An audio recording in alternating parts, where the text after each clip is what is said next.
Hey everybody, welcome. This is the global community for adult survivors of complex trauma who are living with CPTSD symptoms as a result of adverse childhood experiences. We've all been coming here and hanging out and showing up and spending time with one another for about 5 years now.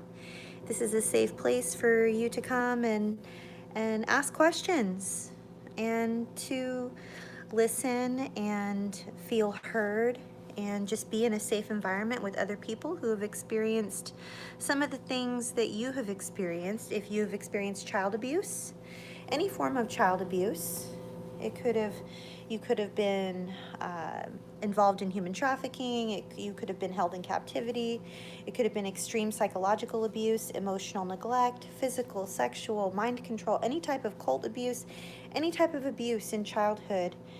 And when that happens over time, we have a hard time being able to learn life experiences and life skills. We can't be fully present for our life experiences, and we are running very low on life skills, and we struggle to adapt, and we find ourselves feeling either socially inept or hypervigilant or just very filled with anxiety.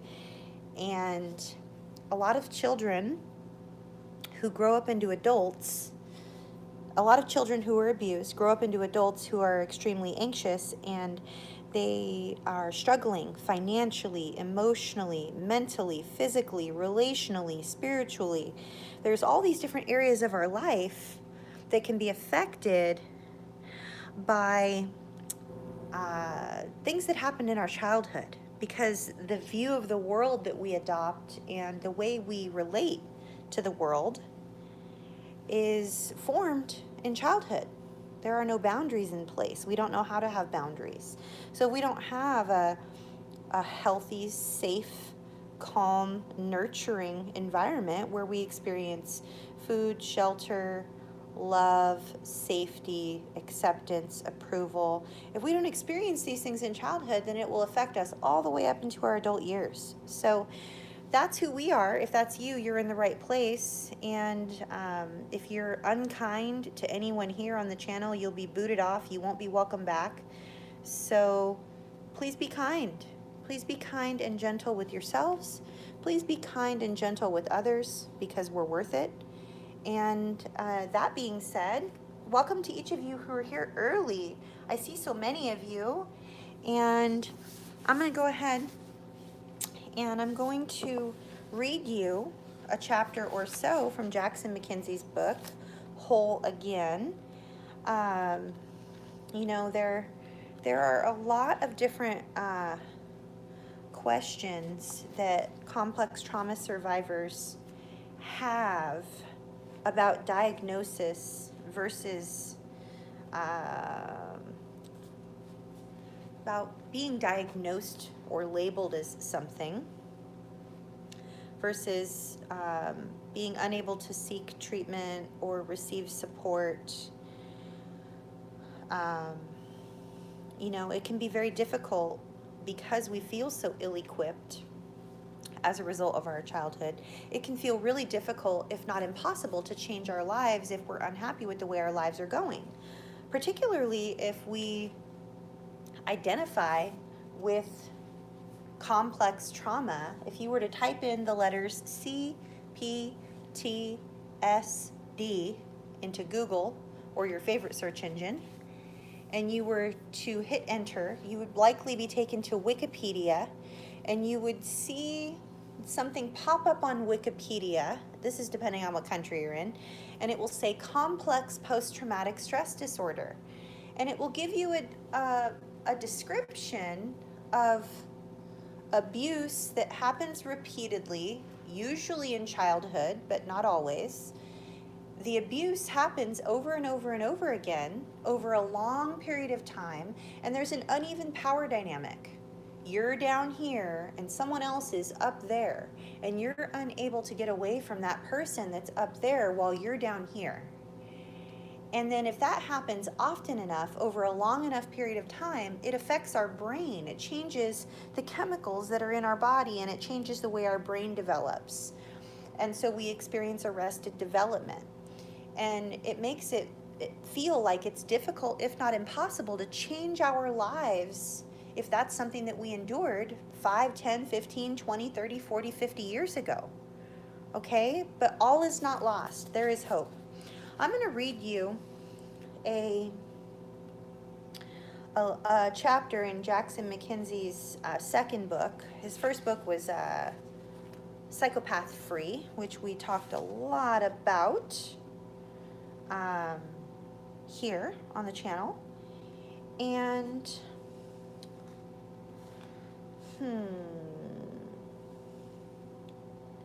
let's see. I'm trying to think. Should we talk about changing our lives tonight? Or should we talk about CPTSD tonight, and then next week we can talk about changing our lives? Maybe we'll talk about CPTSD tonight, and then next week we can continue. Well, I think that might be helpful, you guys. Okay. Well, let's see here. Let's do that.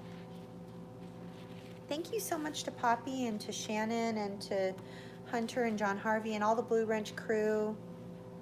Everyone, you all are so amazing. I couldn't do any of this without you. Thank you so much for being here. Special thank you to Mark and the team. Just everyone that helps get everything out there into the world and provide a safe space for people to come. It's so wonderful. I just feel so grateful, you know? So grateful to be surrounded by so many people that are just so wonderful. So what I'm going to do is I'm going to read about CPTSD, and then we'll talk next week about changing our lives after CPTSD. How's that sound? I think that sounds really hopeful and really awesome. So here we go. CPTSD. So this chapter here is, it begins on page 82 of Jackson MacKenzie's book, Whole Again, WHOLE, Again. Healing your heart and rediscovering your true self after toxic relationships and emotional abuse. Okay, so we're going to start off on page 82. And we'll read, okay? CPTSD. As the name implies, complex PTSD is complex. It's still a relatively new area of psychology, and it can be caused or activated by various situations. After emotionally traumatic situations, which sometimes extend for months or even years, sufferers of CPTSD seem to struggle with a sense of being disconnected from their true selves, blasted into a world dictated by an overactive mind that is constantly analyzing, obsessing, and ruminating. There's often a sense of hypervigilance, being constantly alert and unable to feel vulnerable or safe. People with CPTSD also suffer from mood swings, low self-worth, and excessive guilt and worry. They may spend a lot of time thinking about the abuse or trauma that occurred, reliving it every day and repeating their story to others. But no matter how many times they repeat the story, something inside them still feels broken from the experience. Now, while I've written mostly about abuse-caused CPTSD in this book, abuse is not a prerequisite for CPTSD. CPTSD can also be caused by traumatic situations beyond our control. Unfelt grief and overwhelming guilt, for example. If your loved ones perish in a fire that you accidentally caused, or your child passes away on a vacation that you paid for. These situations may not cause the nightmares and the flashbacks seen in traditional PTSD, but they leave you repeating the scenario over and over and over again because you're struck You're stuck with an unbearable guilt and shame, and instead of fully experiencing those things, CPTSD turns the focus to external and keeps you hyper-focused on distractions. CPTSD sufferers who experienced abuse may engage in mental arguments with their abusers long after the abuse has ended. Most people with CPTSD experienced ongoing abuse from someone or multiple people who repeatedly betrayed their trust and blamed them for this betrayal. They were made the scapegoat of someone else's shame, which eventually caused them to absorb this shame themselves. Fantasies of revenge and justice are common. CPTSD may have you constantly daydreaming about different outcomes of the trauma, how things could have gone better, so you would not have ended up with this powerless situation. There is an understandable tendency to feel victimized, helpless, and defeated to explain these difficult sensations. CPTSD keeps you heavily focused on the cause of those feelings of blame, resentment, and the story of abuse. After dealing with constant invalidation, judgment, and criticism, people with CPTSD may have learned to stop trusting their own feelings. They may worry that standing up for themselves makes them seem crazy, or expressing emotions will only lead to ridicule and denial. So instead, they learn to think their way into feelings. Everything is a result of careful analysis and reasoning. There's a strong draw towards psychological jargon and diagnoses and labeling. Some people with CPTSD may feel a total lack of energy, exhausted and drained from their experiences. They tend to suffer from depression, anxiety, and sleep disturbances. Others may be blasted into the completely opposite direction, a false burst of manic-like energy that makes them creative, prolific, and expressive. These types tend to be more antagonistic and may feel that they are part of some grand battle of good versus evil to find meaning from their trauma.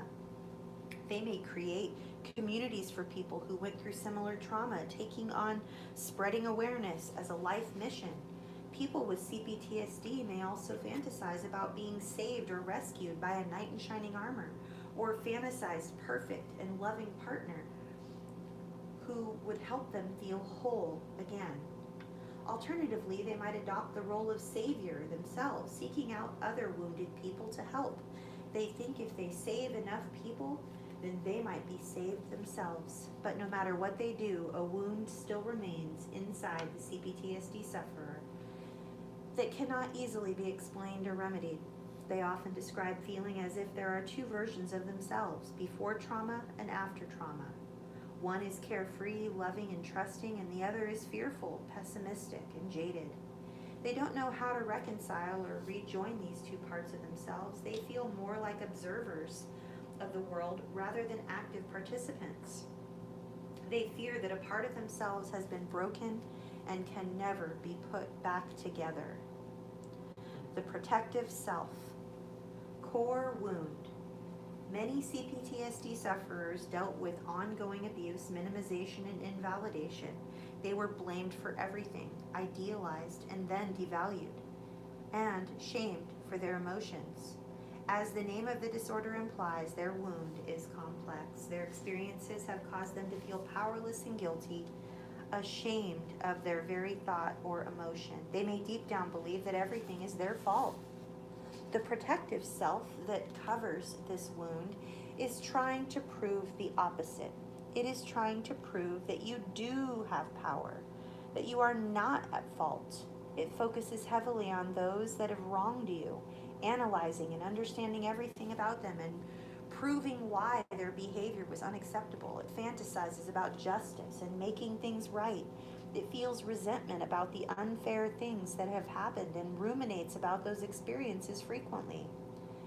Dysfunctional healing approach. CPTSD causes sufferers' thinking to become very rigid and analytical. This was, at some point, a necessary survival skill in order to identify threats and stay safe. However, once the threat is over, those with CPTSD may still have a lot of trouble feeling emotions. And they may end up trying to as something that abusers use to keep hurting victims. And They are not wrong. I will explore this topic in part 4 of this book when we come back to forgiveness. Undoing the blame shifting. People with CPTSD have often been scapegoated by others, either in relationships or throughout their entire childhood. Blame shifting is when a person does something wrong or inappropriate and then dumps the blame on someone else to avoid taking responsibility for their own behavior. This causes ongoing issues with self-esteem and self-doubt in the person who's been unjustly blamed. So, how can you identify blame shifting techniques? Here we go. Here are 1, 2, 3, 4, 5 ways. I think there are 5 ways. So, the first way we can identify blame shifting techniques, the first one is playing the victim. This is one of the most common blame shifting techniques. The perpetrators, they like to play the victim.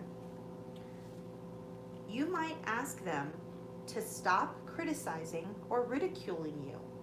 Since that situation paints you as the victim, they are quick to turn the tables because they always need to be the biggest victim.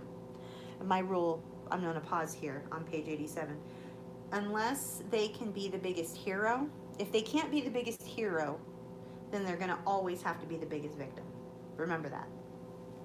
So, back to page 87. So instead of addressing your legitimate concerns, they bring up or make up something completely unrelated from the past where they claim that you hurt them. Before you know it, you're the one apologizing to them. So that's blame shifting technique number 1. Blame shifting technique number 2 is minimizing your feelings. If they hurt your feelings, you might calmly express that to them and ask them to stop. They will then laugh at, dismiss, or ridicule your feelings. You're too sensitive. You're crazy. You're hysterical. You have no sense of humor. Calm down. The blame is no longer on them for misbehaving, but instead it's on you for reacting to their misbehavior. Blame shifting technique number 3, arguing about the argument. Every argument becomes a meta discussion about the argument itself, rather than the point you're actually trying to make. They pull you into pointless fights, mincing words and debating semantics in order to put you on the defense. Instead of discussing your legitimate concerns, they comment on your tone and they accuse you of doing things that they're doing, playing the victim, gaslighting, projecting. Now, the blame is no longer on them, but instead on the way you approached the argument. Blame shifting technique number 4 is guilt tripping and pity stories. If you're prone to feeling sympathy for others, chances are they will go for this one a lot. If you point out something hurtful that they've done, they will start talking about their abusive childhood or an evil ex-partner. Before you know it, you are comforting them, even though they hurt your feelings in the first place. After all, how can you be mad at someone when they open up to you about something so traumatic? Hint, that's the whole point.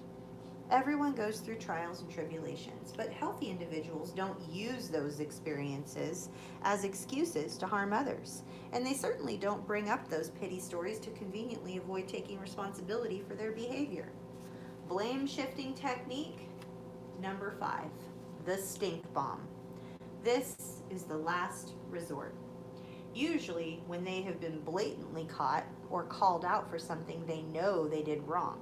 And so they throw a completely unfounded, terrible accusation at you.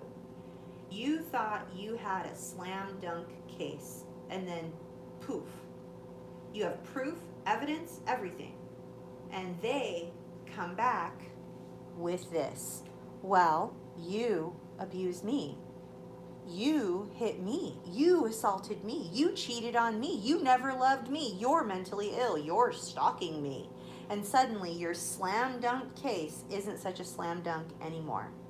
Now you're defending yourself against wild accusations that you never could have even dreamed of. Who could prepare for that? And once again, that's the whole point. The blame is now off of them, and suddenly you're the one in hot water. So what can you do? When someone blame shifts like this, there's an understandable temptation to explain yourself, defend your name, prove your point. But the problem is, this is exactly what they want you to do. They blame shift so you'll react. They often accuse you of doing things that they themselves are doing. And because it is so infuriating, you have to just say something. But again, that's the point. They want you to say something. By sucking you into these arguments, they are consuming your energy and watching you progressively self-destruct. So they can use your reactions to prove their own point. Wow, look how bitter and angry you are. Al-Anon is a program for partners of addicts and alcoholics, but many of their resources apply to manipulative relationships as well. So if you go to an Al-Anon meeting, you'll probably hear someone say, "Don't jade." The term JADE, J-A-D-E, stands for justify, argue, defend, explain. When you try to defend yourself against a false accusation, you legitimatize it by even acknowledging it. The only way to respond to these tactics is to stand up and walk away. Odds are you are an unusually reasonable person who is always trying to see things from everyone else's perspective.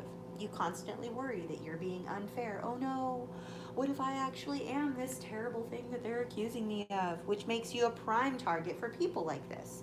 Because unfortunately, in all your worry and self-doubt about being unfair, you fail to see situations that are actually unfair to you. Blame shifting leaves long-lasting feelings of resentment and powerlessness in the target. You begin to feel that there is no justice in the world, that abusive people can just get away with anything, and you have to absorb it all because there's no other way out. It feels unfair and it feels wrong, like you're never allowed to express an opinion or point out the truth. Because when you do, you're met with such vitriol and contempt that it becomes unsafe. So you're trapped, and justice is not served. So, how do we win against an abuser? MacKenzie, page 91, he writes, "I get this question all the time. How do you win against an abuser? And my answer is always the same. Don't try to win." As soon as we engage in this win-lose mentality, we abandon our hearts and we forget what's really important: vulnerability and love. Yes, absolutely, you should remove toxic people from your life, but it should be from the perspective of self-love, not winning. As long as we maintain this false illusion of control, we're still connected to the person in our psyches. A hallmark of CPTSD is fantasizing about gaining some power over another otherwise powerless situation. Recovery should not be about proving you don't care. Presumably, if you were this deeply hurt, it's because you cared a lot. Just because abusers dismiss, shame, and ridicule, that care does not mean that you need to pretend that you don't care. Just because they gain a temporary burst of energy from watching you suffer does not mean you should see your own suffering as victory to them. Who cares if it's a victory to them? It's still real. The only thing that matters is restoring your own ability to love, attach, and be vulnerable. This simply cannot happen when we are trying to win. It's strange because abusive people will insult you for taking so long to get over it, while they've gone decades without getting over it. They've gone decades without getting over their own abusive habits. I don't say that to be rude. I'd happily root for any abuser who seeks therapy, but the fact is, most don't. Instead, they just sit there judging other people for being victims while they themselves are sitting on a mountain of their own unresolved psychological damage. So turn your focus from external to internal and ask yourself what you're really feeling inside. When someone cheats on you, blames you, betrays you, replaces you, dumps you, the normal emotions are inadequacy, worthlessness, and rejection. It's okay and good to feel those things. Nurturing these things back to health is how we find our way home. There's absolutely nothing wrong with thinking, I loved this person with all my heart, and I am hurting now. If they see that as a victory, who cares? At least you're being honest with yourself. You do not need anger or resentment to maintain no contact with someone. Self-love and vulnerability are far more effective motivators because when you recover that soft place in your heart, you would never want to put it in harm's way. When we sit there counting no contact days as a badge of honor, fantasizing about how much it must upset them, it's a complete waste of our focus and energy. Winning and justice may be what your protective self wants, but love and authenticity is what your heart longs for. If you went the ego route, be kind to yourself. This is the default. Expect human reaction to intense rejection and jealousy. Also, half the time, you're not even able to experience your real feelings because they got numbed out by CPTSD. Are you really going to judge yourself for that? I prefer to see it as an act of love and protection by the body. Switching over to the heart mode can only happen when you're unconditionally kind and forgiving to yourself. Start the moment you're ready, perhaps right now. CPTSD or borderline. There is some overlap between these two conditions, which often causes CPTSD sufferers to wonder if they might have BPD as well, especially after cluster B abuse.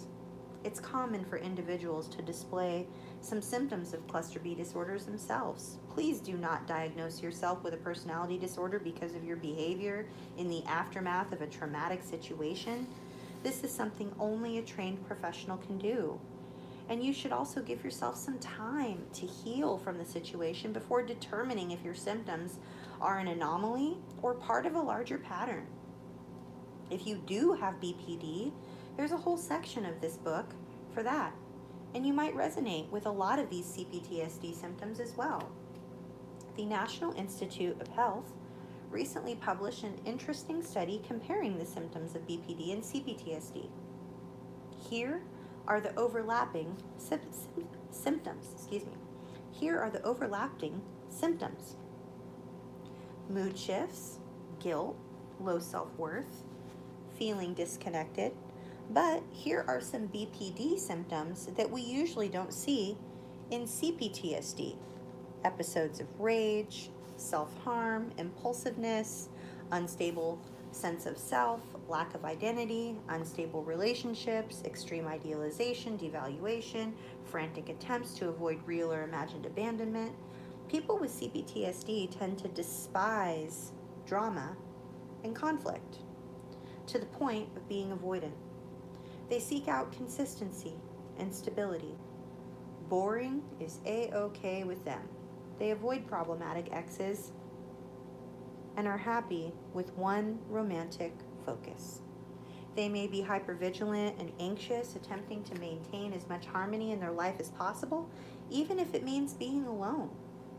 They're often shy and polite to others, getting along fine with coworkers and friends. They may be extremely hesitant about sharing their emotions with others, keeping everything so guarded that they seem calm, even when their inner world is falling apart.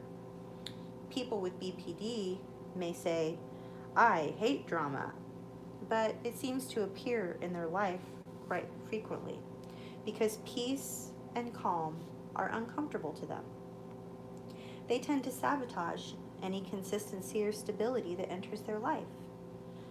They keep their exes around as much as possible, even people they declared abusive or evil. They have significant issues with coworkers and friends, repeatedly getting into intense crisis situations and therapist-like dynamics that later cause them trouble. They have a lot of difficulty containing or controlling their emotions, bursting into tears or rage around people they barely know. Here's a conversation with someone named Anna. Anna feels separate and isolated from everyone around her. She blogs frequently about the man who abused her, socializing only with others who have been abused by similar men. She has constant fantasies in which the man who harmed her is finally brought to justice. She also reimagines the past and sees herself standing up to him rather than being abused by him. She takes on multiple causes to help others and bring more justice in the world, especially ones that focus on good versus evil. She dreams about a perfect partner who will appear and save her. All of these things distract her from a feeling in her heart that she can't describe. Can you tell me more about the feeling in your heart, Anna? What does that have to do with anything? She raised her eyebrows. Listen, I have a few things I wanted to talk about today. My blog has gotten really popular, and I wanted to run an idea by you. Sure. I decided I want to turn some of my articles into a book, she said. I'll probably self-publish, and I'm hoping to get it out next year. That is so cool, I said. What is the book about? It's a guidebook for empaths on how to survive and avoid evil, she said. There are just so many dangerous people out there, and I want to help empaths learn how to spot them. Wow, that sounds like quite a project. Yes, and I think the time is right because we seem to have reached a breaking point between good and evil. Well, what do you mean? As a world, it seems like everything is coming to fruition. It's like a battle. I wrote a chapter in Psychopath Free like that. I laughed at the coincidence. It's wild how this stuff blasts us into these bigger picture battles. What do you mean, this stuff? She asked. Well, you said you have a weird feeling in your heart, and you also see the world as a big battle. That's the same exact combination I experienced. Again, she raised her eyebrows. What do the two have to do with each other? Well, in my experience, the big picture perspective was keeping me focused on grandiose battles and fantasies because it kept me away from the feeling in my heart. But the feeling in my heart isn't bad. It's just weird, she said. Exactly. That's the whole point of the big fantasies. They keep our mind focused externally, so the true pain in the body stays numbed out. So you can feel weird instead of bad. So you're saying the feeling in my heart is actually painful? She asked skeptically, even though I don't feel any pain right now? That's right, I said. The heart is where we're supposed to feel love, right? Wait a minute, she laughed. You feel love in the organ that pumps blood? Well, let's try it another way. Where do you feel excitement? In my stomach, I guess. You know, butterflies. Okay, and where do you feel anxiety? She thought for a moment. My core tightens up and my hands start to sweat. So those are all feelings associated with parts of your body, right? I guess, she said. Okay, and love is associated with the heart. It always has been, because that's where love is physically felt in the body. Is love what you feel in your heart right now? Suddenly, her expression sank and she looked down. No, she paused. It just feels hollow and numb. Anna's homework. Take a step back from the justice causes and awareness missions. If you fantasize about a perfect partner coming to save you, imagine what you would have to feel if that person never appeared. Sit instead with the hollow feeling. That's hard homework. So that's the end of that particular chapter.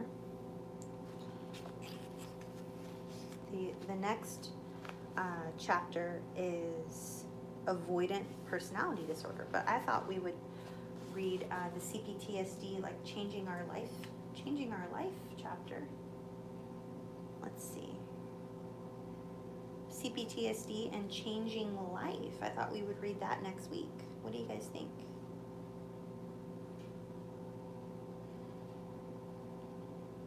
I'm gonna put this book down.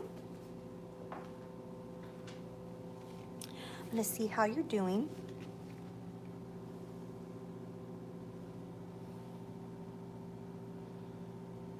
There we go. Hunter says, sounds good. Yay. Angela says, Athena, the screen went black. Oh no. Is it still black? Is it still black? Jeffrey Sherman says, I don't have the funds to do that, but I would if I could. Oh, I missed it. Hi, Andrew.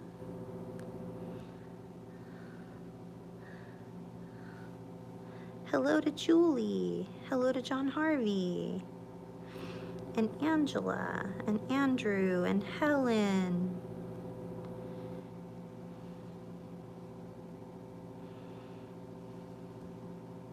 And Kira.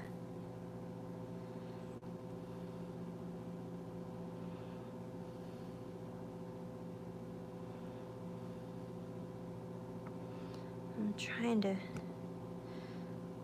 Is the screen still black? Hey, Be Anything. Hey, hey. Hello to you. Oh, it's still black. That's so weird. It's not black on my end. Like, I can still see, like, out there. Back in black. John Harvey, you're so awesome. It's the black screen. That's so weird. Oh, what a bummer, you all. Well, next week I thought we would read the chapter on changing our lives after CPTSD, or, you know, like finding a way to change our lives when we have CPTSD. So tomorrow I have a dental appointment, and I'm going to finish up some work that I have here.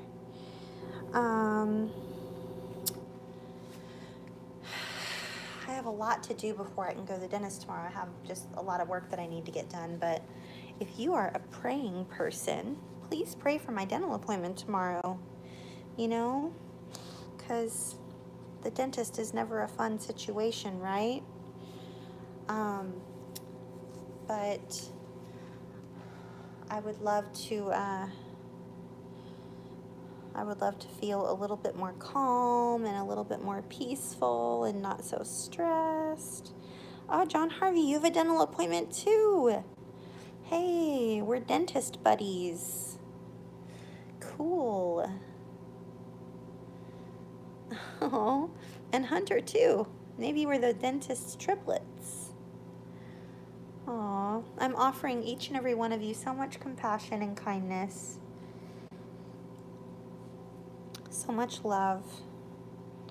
Hoping and praying that you will have self-care and just be extra kind and gentle with yourselves, you all, because you're worth it, right? Sorry that the screen is black. I'll go ahead and I'll end early. I wish you could see the view. It's very pretty, and I see some birdies. But